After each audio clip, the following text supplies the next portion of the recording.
Okay, hi. So, I want to talk today about thoughts and how thoughts contribute to our symptoms. And it was my experience once I started to kind of pay attention to them that they contributed greatly to my symptoms. And when I could see it, it was down the road a bit. I was already getting better, and then maybe something stressful happened, or some sort of pressure was happening, and my thoughts increased about this external situation, and my symptoms came up. Okay? So it wasn't really about the external situation that was creating the symptoms, it was about my thoughts.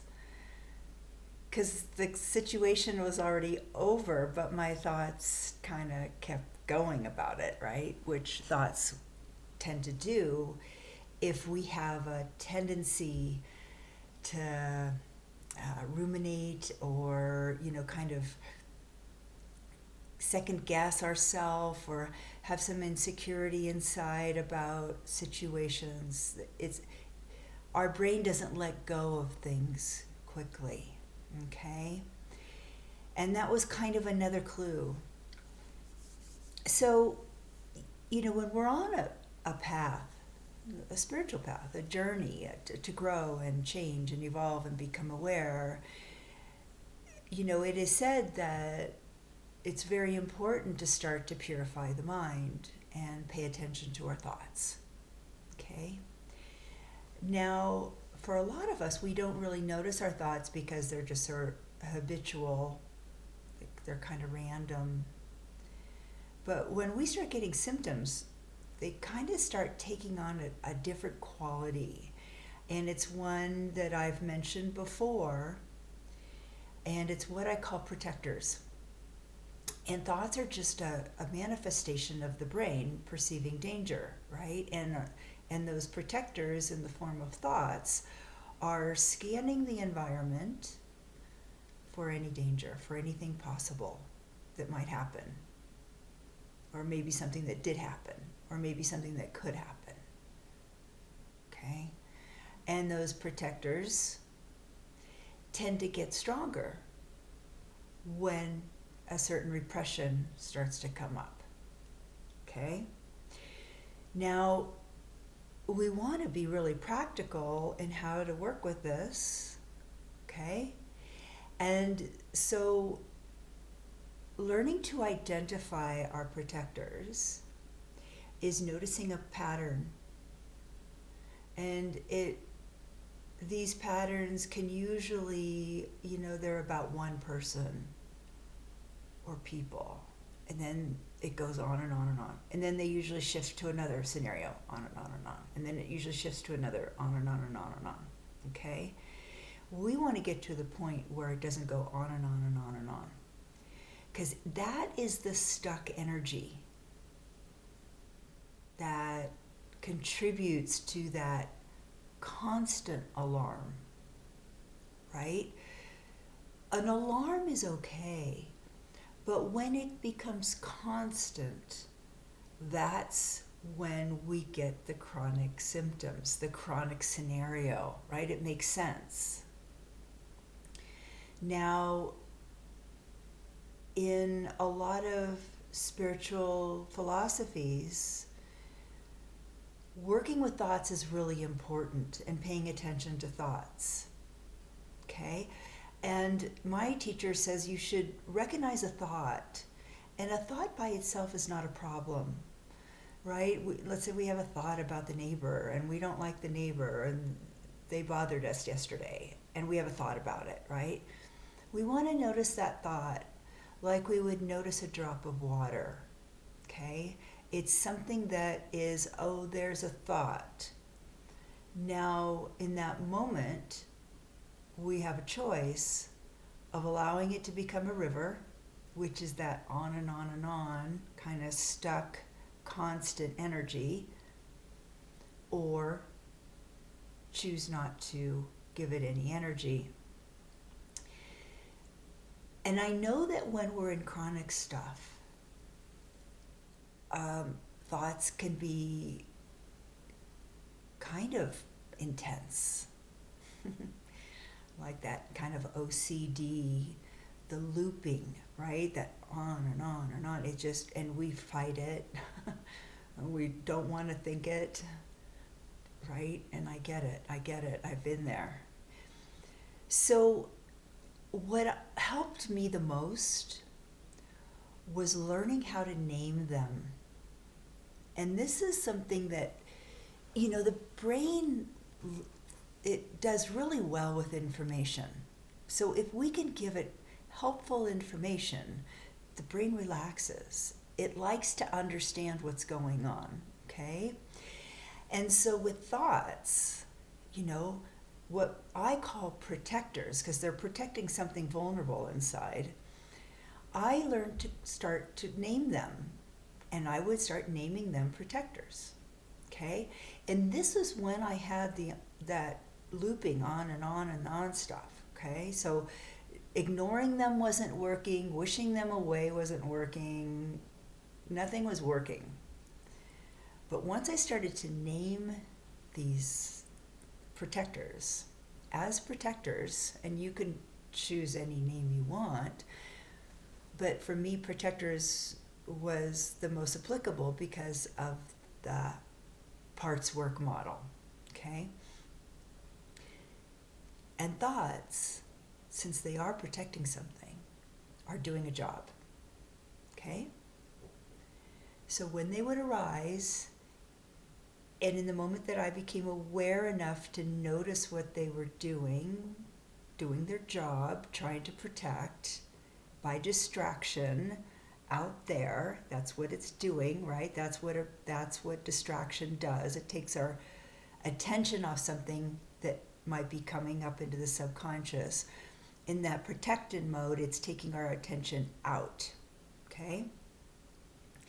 So when I would notice that through becoming aware of it, in that moment, only in that moment, I would just name it. Protectors. Sometimes I would say thank you, but mostly it was just a naming. And the naming was neutral. It wasn't naming to try to get them to go away. I wasn't naming them because I thought they were bad. I was just naming them to give the brain the right information so that there was no more conflict, division going on. No more fighting the protectors. No more, gosh, when are these thoughts going to leave me alone? Okay? And the naming started to work, okay?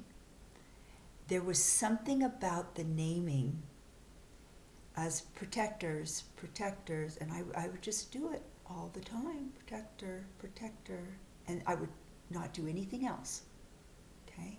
And you can do this when you're going for a walk, washing the dishes, whatever, you can do this, okay? So it's very practical. And something began to kind of soften around that need to protect, which is part of the mechanism of repression, okay? And for me, that was very important, because what it was protecting was something that was ready in a way to kind of be acknowledged and seen. And so the protectors got higher when this was going on, right? And when the symptoms started, it was strange. When my symptoms started to get better and I started to feel a little better, the protectors got stronger, my thoughts got stronger. And I heard somebody else mention that this happened to them too. So it's almost like another urgent message of danger going on in a different way, right? And so once I started to name them, it was almost as if that's what they were waiting for. That's the distraction was working. Okay? But I wasn't distracted. I was becoming aware. I was becoming, oh, this is another mechanism that's going on in my system to keep everything safe inside. Because protectors don't have anything to do with your external world. Because oftentimes we've seen that our thoughts aren't relevant, right? They're often past tense or future tense. They're not relevant. They're not useful, okay? And so by just naming them protectors, they started to soften, and that urgency started to weaken. And that was a great safety message, because when we're coming from what names, right? We're coming from confidence, and we start naming them with the confidence that we're safe, right? We're not naming them of like, oh my God, I gotta name them to get safe. We are already safe. We are already confident. We are already aware. And in the naming, there's something that's conveyed that we're good. We got this. Okay? Now, also in the naming, in the relaxing, in the softening, they backed off a little bit. They not only became less, but the mechanism that they were part of backed off so that I could start to see what was underneath, which I mentioned in another video. And what I saw underneath was a pretty insecure part. And the mechanism was just using these protectors to convince that we were not insecure. And you might have experienced this. This is a common mechanism. I'm going to be strong and I'm going to know what's up, and to keep that insecurity hidden. Okay?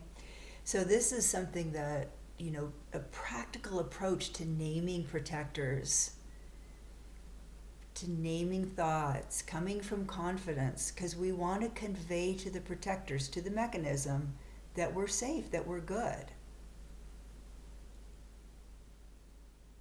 And so we're doing it without an agenda.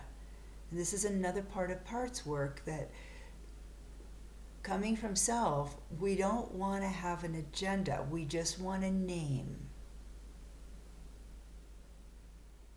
And naming also works with emotions as well at times, because the brain relaxes when it knows what it is, what's going on.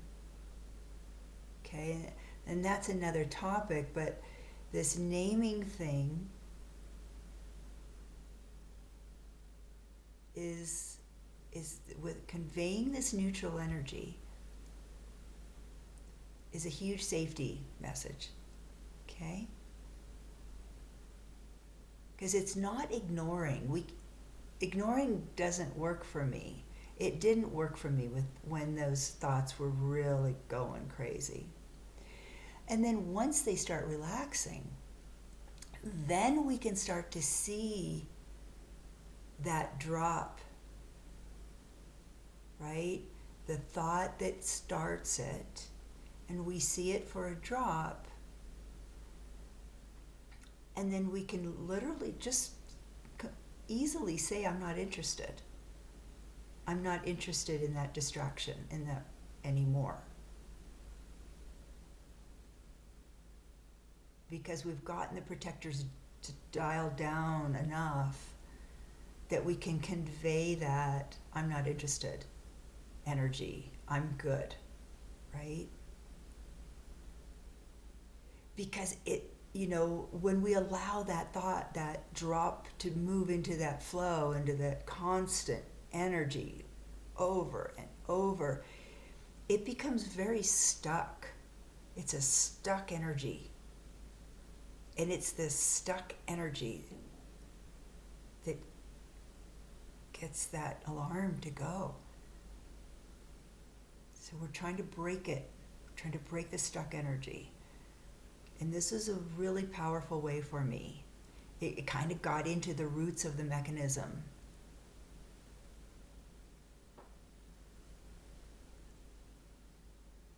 So I hope this was helpful.